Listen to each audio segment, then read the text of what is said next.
আজই কথা হতে পারে ট্রাম্প এবং পুতিনের। টেলিফোনে কথা হবে দুই বিশ্ব নেতার। ইউক্রেন যুদ্ধ বন্ধের লক্ষ্যে আলোচনা হওয়ার সম্ভাবনা রয়েছে এই কথোপকথনে।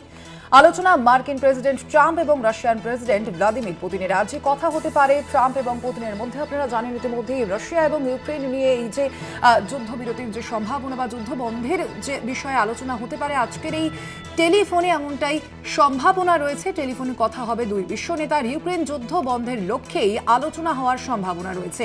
ইতিমধ্যে ইউক্রেনের পক্ষ থেকে জানানো হয়েছে যে তারা কিছু শর্ত সাপেক্ষে কিন্তু যুদ্ধ বন্ধের জন্য রাজি, যদিও রাশিয়ার পক্ষ থেকে এর পরবর্তীতে কি পদক্ষেপ নেওয়া হয়, রাশিয়া আদৌ এ বিষয়ে রাজি হয় কিনা সে বিষয়ে কিন্তু সেই দিকে অবশ্যই নজর রয়েছে বিশ্বের রাজনৈতিক মহলের।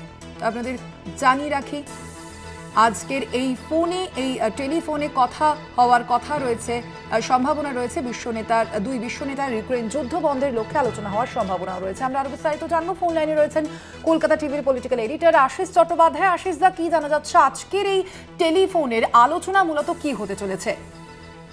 দেখো, আলোচনা হবে এই পর্যন্ত নিশ্চিত করে বলা যায়।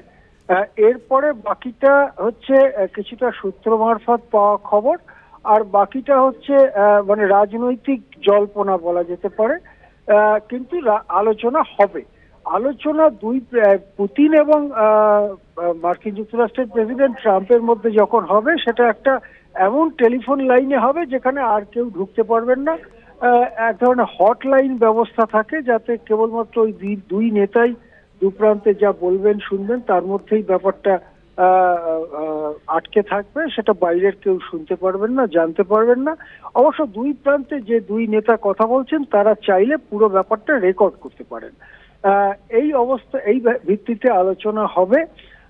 মনে করা হচ্ছে যে আজকে আলোচনার প্রধান বিষয় হচ্ছে ইউক্রেনকে কেন্দ্র করে যে সংঘর্ষ, সেই সংঘর্ষ বিরতির ব্যাপারে কিছু মার্কিন প্রস্তাব, যে প্রস্তাব ইতিমধ্যেই সৌদি আরবে যে আলোচনা হচ্ছিল সেখানে মার্কিন মধ্যস্থতাকারীরা বলেছিল, কিন্তু তা নিয়ে তার কিছু প্রশ্নে রাশিয়ার কিছু আপত্তি ছিল, সেই জন্য সেই আলোচনা শেষ করা যায়নি।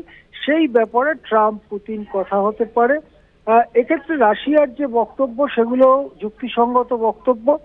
এক নম্বর হচ্ছে, রাশিয়া যেটা বলতে চায় যে যুদ্ধ বিরতির আড়ালে ইউক্রেনকে আবার নতুন করে অস্ত্র সজ্জিত করা হবে কিনা, এবং ইউক্রেনকে নতুন করে তাদের সেনাবাহিনীকে অর্গানাইজ হতে দেওয়ার সময় দেওয়া হবে কিনা, এটা আমরা জানতে চাই। এটা রাশিয়ার বক্তব্য। দ্বিতীয়ত, রাশিয়া বলতে চায় যে ইউক্রেনের যে অংশ, অর্থাৎ যে অঞ্চলে মূলত